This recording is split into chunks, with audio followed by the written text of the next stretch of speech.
All right. Welcome back, GBA Nation. Another edition of the GBA Show live today. Once again, I'll be joined on here with Jeff Ferguson, owner of GBA Basketball, and Tom Strasser, the voice of GBA. And today, guys, we're very excited and happy to have a special guest joining us, Mr. Wes Hall, the new GM of the brand new Cedar Point Sports Center up there in Sandusky, Ohio. Beautiful facility. So we're excited to talk to him a little bit about what's going on up there. So we'll get Jeff and Tom in here with us. Guys, how we doing? Can you hear me? Yes, sir. Another Groundhog Day. Back at it. Doing Absolutely. great, John. Always Good. an honor to be a part of the GBA family and GBA TV. Absolutely. And I was just telling everybody, we're happy to have Wes on here with us today. And, he's going to, that facility, Jeff and I were able to go up there and visit that during one of their events there in February. What a place. So we'll get started with Wes here very shortly. So let's take a quick break here and we'll come back to the show.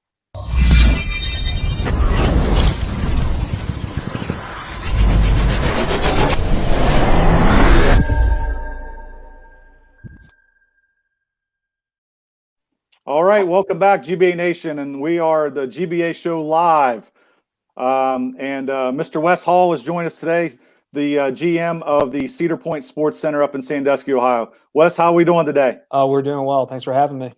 Yes, thanks for taking time out of your day. I know things are still going on. You're still busy. We appreciate you joining us today with us, and we got Jeff on here with us, and then Tom Strasser as well. Yep, Jeff, good to see you again, sir. You too, buddy. Roller coasters are down today, huh? Be a little cold. A little chilly. We woke up to little white stuff on the ground today. Yeah, that's what we've seen. It's crazy, isn't it? It's unusual spring, I assume. I hope. Not being from the area, I hope typically April 15th, April 16th is going to be a little bit warmer this time next year. Well, hey, Wes, it's nice to meet you. Thanks for joining us. We got a lot of exciting things to ask and talk to you about. But before we get in to the Cedar Point Sports Center, let's get into Wes Hall. Why don't you give everyone a background about you, your family, where you came from, what all you've been into, maybe leading up to this? Well, let's see. How much time do we have? I'll kind of start. I was born and raised in Virginia. So as we have this conversation, if you hear a little bit of a Southern twang, that's the reason why. But I also spent 10 years in the Midwest. I know some of that accent has been lost during that time. I got into this industry. And when I say industry, it's kind of the general sports industry. I started in minor league baseball right out of grad school. Worked a season there and then spent 10 years in the cycling industry, which led me to Iowa. 6 years in Iowa, helping to direct one of the largest events of its kind in the world, which is called RAGBRAI. This is a 7-day event, about 20 to 25,000 people that would ride bicycles across the state last week of July every year. And so I spent, again, 10 years in that industry and then got into more of the, what we would call the DMO, the destination marketing side of the sports industry. Took over a sports authority, which is a sports commission up in Sioux Falls, South Dakota. Worked with some NCAA Division II championships there on the volleyball side, basketball side, wrestling side. Helped oversee the Summit League basketball championships, which is housed in that city as well. 3 years there, and then I got recruited down to Omaha to help out with that sports commission and help oversee the 2016 Olympic swim trials, which was Phelps' last year in the Olympics. So that was a really cool experience. If you ever want to talk about a complete build out of an event, that's one of the most amazing things I've ever seen. I spent a few years in Omaha, got to oversee the Olympic trials for curling as well. So in 2017, going into 2018 Olympics in Pyeongchang, which was a year that our men's team actually brought home the gold. We held the Olympic curling trials in Omaha, and I got to learn a lot about that sport and an appreciation for those athletes. And then, eventually I ended up coming back into kind of the arena business. I spent a little bit of time working with some arenas in some of these cities that I've been a part of. The SFM network and I'm an employee of an organization called Sports Facilities Management. It's a wonderful network of facilities across the country, and I was really excited about this opportunity. And when they presented me with this position in particular, looking at our area, looking at this destination, looking at the relationships and partnerships that we have, in the facility that was being built, it was kind of a no-brainer. This was a tremendous opportunity, and I'm just privileged to have this opportunity to work here and to work with events like yours. Yeah, Wes, you've been a part of some big things with your experience and talking about the facility and the things that draw you in there. And on the GBA side, we were very thrilled, and I know you've dealt more with Jeff on this, but excited to be able to finally get up to Cedar Point. It's something we've talked about for years, bringing an event there, and with the facility being built, and which is amazing, by the way. It was. We were really looking forward to getting there for this year. Yeah, it's a unique facility. It's one of those facilities you're not going to see anything really like this. I would say anywhere in the country at this point. There was a lot of detail that was put into this facility, a lot of high-end finishes that we put in, and from the technology side, again, you're not going to see anything like this. And we're continuing to push forward. I don't think we're done with this building. So I do think that this time next year we're going to have things that we don't have now, which will be really cool to see. Yeah, and it's kind of like, Wes, when you talk about a place that has basketball courts, or you walk into a place, okay, that's not what this place is. This isn't just 6 basketball courts, 10 basketball courts. This is, you could fit the normal 6-court, 10-court basketball place. You could fit 4 of them inside this place. Mm-hmm. Yeah, Can you tell the people a little bit about what all the facility has, and kind of like a little mini tour, or like what you kind of showed us, and all the things that you guys offer, because this is a destination place. This isn't not on top of having the amusement park right next to you, but this is an amusement park in itself. I mean, you've got the rock climbing walls, you've got the ninja course, you've got the athletic training stuff. The stuff upstairs is big enough to house the people. All the teams could stay all night and sleep up there if they wanted to. Sure could. So when this was built, and as they were going through the plans, the idea was really to keep the athlete in mind. We all played sports as a kid. We didn't want just to build just another gym where you can come in, you can play basketball, you can play volleyball, you can wrestle, cheer, and dance. We wanted people to walk into the building. We wanted the kids, the 12, 13, 14-year-old kids, to walk in and just be in awe. And it takes a lot to make kids of that age, for them to be shocked when they walk in. So, you come up to our facility, you walk into this grand lobby. We have this huge 360-degree digital chandelier that we put into the middle of the facility to welcome teams, to have the logos, to have kids' names. So it's really the first thing you see, and it makes this great impression. In addition to that, just off to the side, we have 9,500 square feet of what we call a family entertainment center. This is rock climbing. It's a ninja course. It's a full redemption arcade. These are things that, from a parent's perspective, and I have multiple kids, when I take my daughter to a soccer game, I have my son and my younger daughter, what do I do with them? So we really thought through the parent aspect. Well, while one kid's playing in the tournament, the other kid can go enjoy themselves at the rock climbing, the ninja course, at the arcade. And then you walk further into the facility. We have it separated into 2 areas. One is 78,000 square feet of uninhibited wood. It's just a beautiful open space. There's no columns. It's 9 basketball courts converts into 8 volleyball courts of virgin hardwood. It's just a beautiful place to play. And then our 10th court for basketball and our 19th and 20th for volleyball is in an arena setting. So if you're playing a championship round, that's where you're going to take those athletes to give them that experience. We have permanent seating in that area that can seat up to 1,000 people. So it really gives them that championship feel.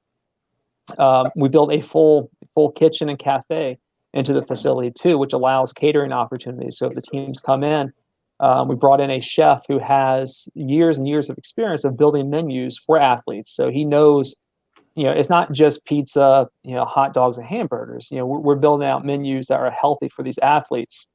And then you mentioned the upstairs, Jeff. Yeah, we built enough room upstairs to essentially house all of our teams. So specifically, when you start talking about the volleyball aspect of our industry is you have camping. So in between the matches, well, where do the girls go? Well, we wanted to make sure we had enough space for them to spread out, for them to feel comfortable. So there's a tremendous amount of space on a mezzanine level for camping for the athletes, but also to provide a unique bird's eye perspective for the parents and spectators to be able to sit on a second level and watch their athletes down below. So that all ties into what we were trying to create with this facility, to try to make a unique facility that no one has ever seen, but also is something that parents are going to appreciate, that coaches are going to appreciate, that the athletes will appreciate. And then what we have with next door to their facility is a sports medicine physical rehab facility that is owned and operated by our local hospital system called Firelands. And that's a relationship that we're continuing to build to make sure that we can provide all those necessary services to the athletes who are in our facility as well. Wes, when you look at this state-of-the-art facility that you have, like you said, it's like no other that we have seen. Excuse me. It had to be a dream or vision of someone. Do you have any idea where the idea to build this came from and just how long, the planning took for this to become a reality? I'm not going to go with the question, try to answer whose idea it was, because there's a lot of people here that take credit for that. So depending on who I'm speaking to on that particular day, I'll probably provide you with a different answer. But ultimately, there's a partnership, a public-private partnership with Erie County, which is the county that Sandusky sits in, and Cedar Fair, which is a parent company of the Cedar Point Amusement Park and other amusement parks throughout the country. And the idea was to build a destination. I think people think of Sandusky, you think of Cedar Point, you may think of Lake Erie and everything that's offered there. But by building in what is a 3-phase build into this area, now you've added something that is comparable to what you may even see down in Orlando with the Wild World of Sports. The first phase was a build out of AstroTurf fields adjacent to our building. So that was the first phase. That houses baseball, softball, lacrosse, soccer. So that was the initial build. And then phase 2 was our building, which brought in all the indoor aspects. So now you're looking at basketball, you're looking at volleyball, you're looking at wrestling, cheer, and dance. So we're starting to encompass all the potential sports that you could have within the youth sports tourism industry. And then the phase 3 of this build out is going to be building out onto Sandusky Bay and onto the lake, where when you come to either of the facilities, either the fields next door or to Cedar Point Sports Center, you can go take in what is a key aspect of our destination, which is Sandusky Bay and Lake Erie. So there's going to be shops, there's going to be restaurants, there's going to be a trail that you will tie into the downtown area of Sandusky. It'll tie into all of our motels. So when they thought through this, it wasn't just, well, let's build something and hope we can attract some teams. It was a well thought out, well vetted build out into 3 different phases that truly builds this area into a true destination. Well, Wes, I'm glad you mentioned that a lot of people want to take credit, because our very own Jeff Ferguson has told us numerous times that he sent Cedar Point an email, just, a suggestion of maybe doing something like this. So you're right. Everybody's is in on the ground floor taking credit for this. Well, there's always there has to be a spark, right? So maybe that was a spark that led to all the conversation. You see what I deal with, Wes. They're friends, so you can't fire them. So what type of events? Speaking of events, what type of events are you attracting in there now? I mean, what do you have? What are some of the bigger events that you're going to have, other than the GBA? What do you have coming into your place? And just so people are listening, and I know it's during the day here, but we'll share this out to all our social media. So, what type of events are you getting in? Basketball and volleyball are the 2 primary. You look at a facility like ours, and you can say it was built for that purpose. But when we built this, we wanted to make sure that we had the open space that would accommodate cheer and dance. So we're working with a lot of partners with those events, bringing those in not only on the competition side, but on the camp side. Wrestling is something that I think is going to be big. I mean, obviously here in Ohio, wrestling, even next to the state next to us with Pennsylvania, wrestling is a big sport. And we have a national event that's coming in June. And I think you're going to start to see more and more of that in our venue as well, just because of the space that is provided. Some of the things we're working on too down the road is incorporating an esports perspective. So we have some plans to potentially build out within our facility an esports lounge. And the thought there is you bring in a basketball event, so you have your tournament on the court. Well, why don't you also run a concurrent NBA 2K event? So to get the athletes something to do in between their games, in between their matches. We're running futsal, for example, which is a version of indoor soccer. Well, we can run a concurrent FIFA tournament.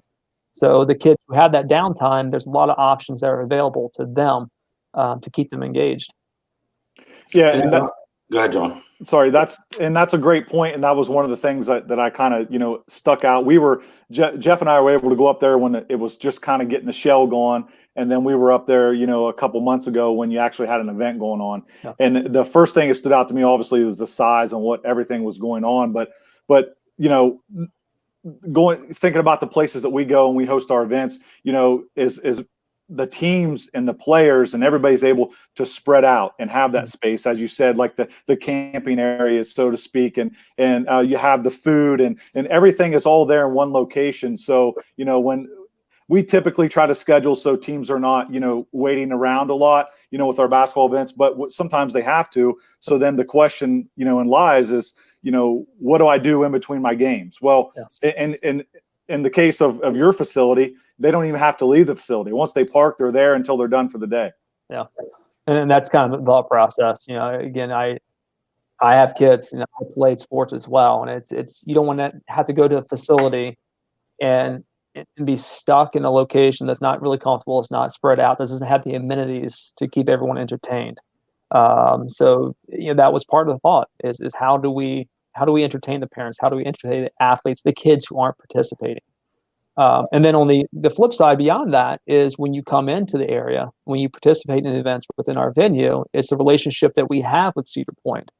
Is now you come in for a weekend tournament, you add an extra day onto your trip, and the athletes who participate in the events within our facility are given a free pass to Cedar Point amusement park. So now you're building in this what they call a tournication. So you've come for the tournament, but now you're building into a nice little vacation for your family.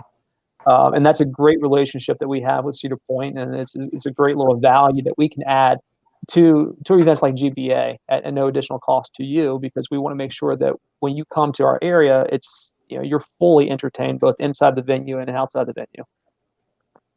Well, you took my next question away. On top of everything else, and the giant place, and it's awesome, and everything you have.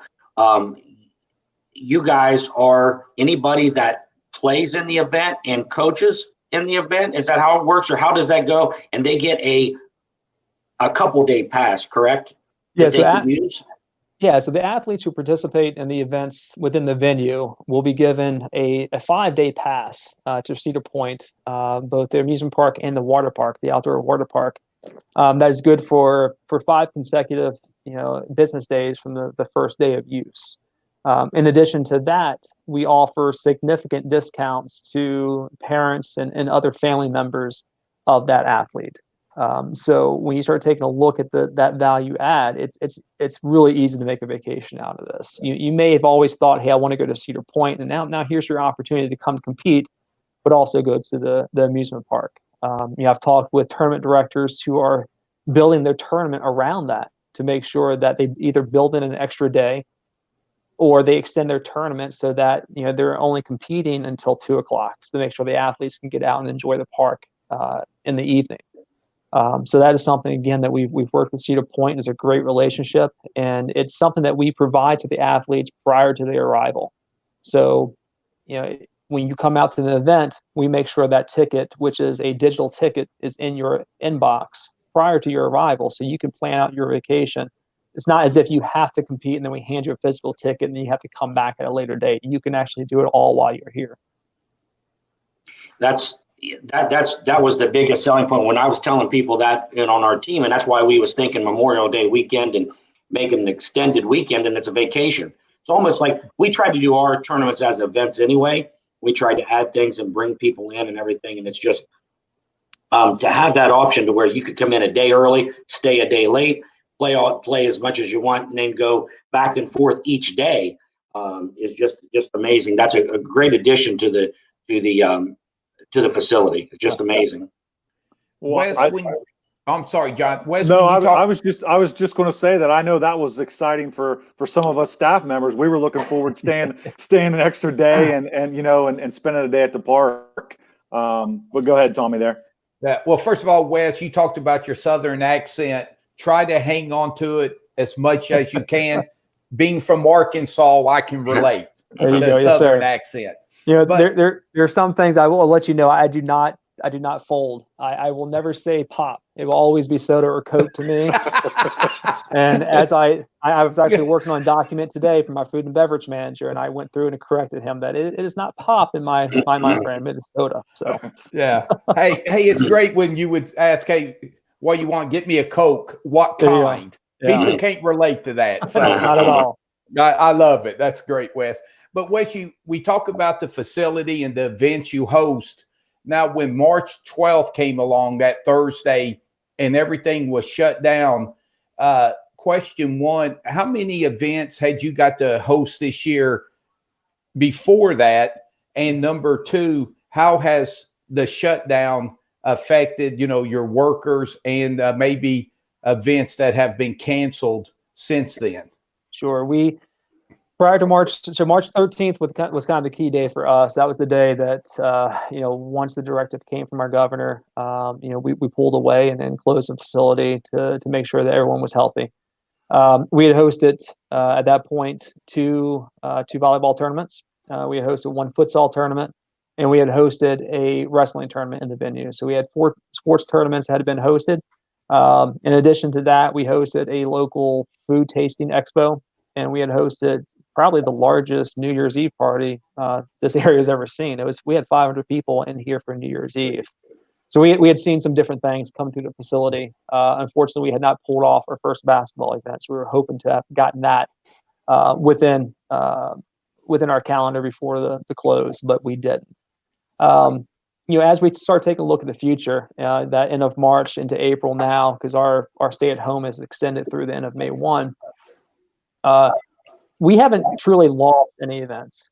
We've worked with all the event owners, and we've looked at other scheduling opportunities, and we've moved those events later in the summer, which makes our June and July really, really busy, which is great.